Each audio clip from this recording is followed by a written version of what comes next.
Hello, my name is Jocelyn Gonzalez, and today I'll be presenting the case of Maribel Lopez, a 34-year-old Latina, second generation Mexican American woman who was referred to counseling by her primary care physician.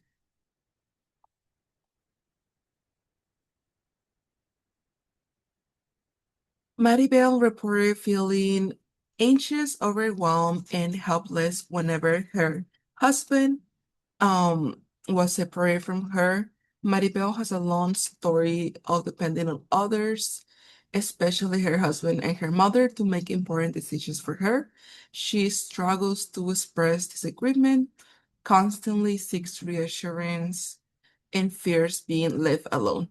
These behaviors have affected her relationships and daily life. She also shared that she grew up in a close traditional home where obedience and cooperation were strongly valued. Based on the information provided, my working diagnosis is F60.7 dependent personality disorder. First, I will go over my diagnosis and why I think it fits best Maribel's symptoms. Then I will discuss other diagnoses I consider, cultural and ethical factors, and then I will go over my treatment plan using the I Can Start framework.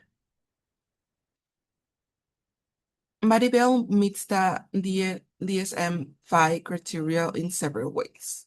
For example, for criterion A6, she presents frequent anxiety when her husband travels for work or unavailable.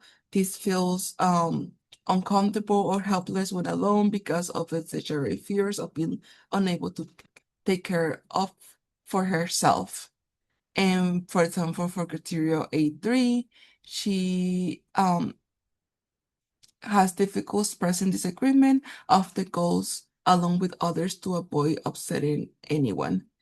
And this feels criterion A3 because it has difficulty expressing disagreement with others because of fear or loss of support or approval. She has trouble expressing disagreement with fits A3, and she often looks for reassurance before making decisions and feels uncomfortable when she's alone. These behaviors have been present and have affected different parts of her life and are causing problems in her relationship and daily functioning.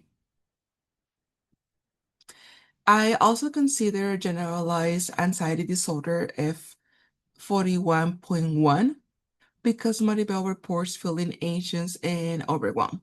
However, her anxiety seems to be mostly connected with being separated from her husband and needing reassurance from others rather than worrying about many different parts of her life. And because of that, I think dependent personality is a better fit. Another diagnosis I consider was separation anxiety disorder, F93.0, because Maribel becomes very distressed when she's away from her husband, so this diagnosis was worth considering. However, separation anxiety disorder focuses mainly on the fear of separation, and in Maribel's case, her lifelong pattern of depending on others to make decisions, avoiding disagreement, and feeling unable to function on her own points more towards dependent personality disorder.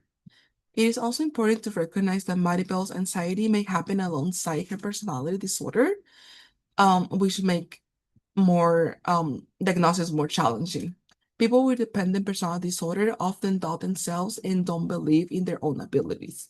They can take criticism very personally and may feel like they're not good enough. They also tend to avoid making decisions on their own and may become very anxious whenever they have to take on more responsibility. These these are all things that may happen, and that I will continue to monitor throughout treatment.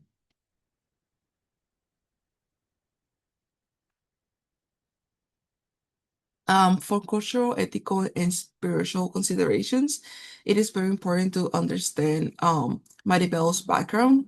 She is a second generation Mexican American woman who grew up in a close traditional home where family respect, obedience, and family support were very important. In many Latino families, depending on family members can be seen as normal. So I will be careful not to label healthy cultural values as a mental health problem. My focus will be on how her symptoms are affecting her daily life, relationships, and ability to make her own decisions. Maribel also identifies as Catholic, so I will respect her faith and ask if she would like her spiritual beliefs to be included in therapy. If her faith is an important source of strength and support, I will include it in treatment in a way that feels meaningful to her. Ethically, my main responsibility is to promote Maribel's well-being and respect her dignity. As I stated in the ACA Code of Ethics 8.1.8, client welfare, my goal will be to support her growth while also helping her become more confident and independent without pushing her faster than she's ready. I will also follow the ACA Code of Ethics on developmental and cultural sensitive by using clear, simple language during informed consent and throughout therapy. I'll also make sure Maribel understands the counseling process, answer any questions she has, and adjust my communications to fill her cultural background and personal needs. As the counselor, I'll also reflect on my own values and biases. Since I come from a Latino background myself, I'll be careful not to assume Maribel's experiences are the same as mine. Instead, I will stay curious, um, avoid making assumptions, and let her tell her story and define what's important for her. For the treatment plan, using the I Can Start framework, I developed a treatment plan that focuses on helping Maribel become more confident, independent, and able to manage anxiety without relying so heavily on others. For individual factors, Maribel struggles with low self-confidence, fear of being alone, difficulty making decisions, and a long history depending on others for reassurance. For contextual assessment, I consider her cultural background as a second generation Mexican American woman. She grew up in a close family where obedience and family support were highly valued, so her Catholic faith may be an important source of strength. So I will ask her if she would like to include the spirituality in treatment. For assessment and diagnosis, my working diagnosis is F60.7, dependent personality disorder. I will continue monitoring her anxiety symptoms throughout treatment to see if they improve as she becomes more independent. And for necessary level of care, I think outpatient individual counseling is appropriate at this time because Maribel, she is able to maintain work, maintain relationships, and doesn't present any immediate concern that require a higher level of care. For strain, Maribel has a supportive husband and a mother and is motivated to seek help, has good insight into her struggles, and has a strong family and spiritual values that can support her recovery.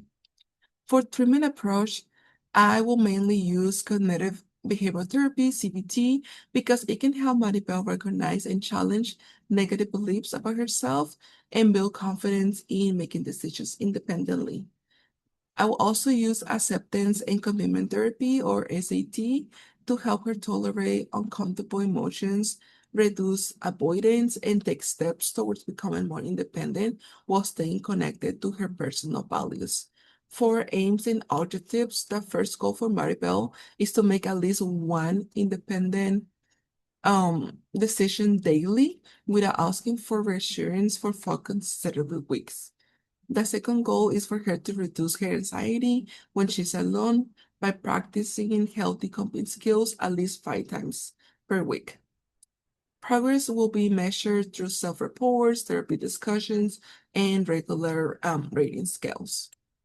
For research-based interventions, I would continue using cognitive restructuring to challenge self-defeating thoughts, behavior experiments to practice making decisions on her own, management techniques such as deep breathing and grounding exercise, and gradual exposure to situations where she can build confidence without depending on others. And finally, for therapeutic support systems, I will encourage Maribel to strengthen healthy relationships while also building independence. If she's interested, I will connect her with a support group for women or anxiety management, encourage activities that increase confidence, and include her faith community as a source of support if that aligns with her preferences.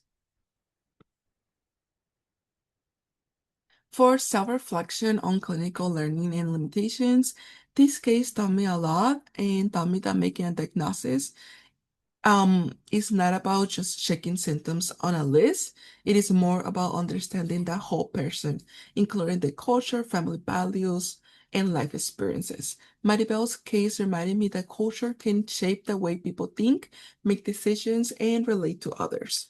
Because of this, it is important to understand the differences between cultural values and symptoms of a mental health disorder.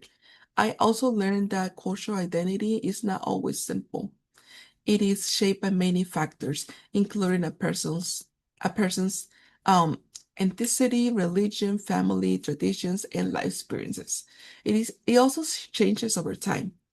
As people experience different cultures and environments, research shows that cultural identity plays an important role in how people understand themselves and how they experience the world.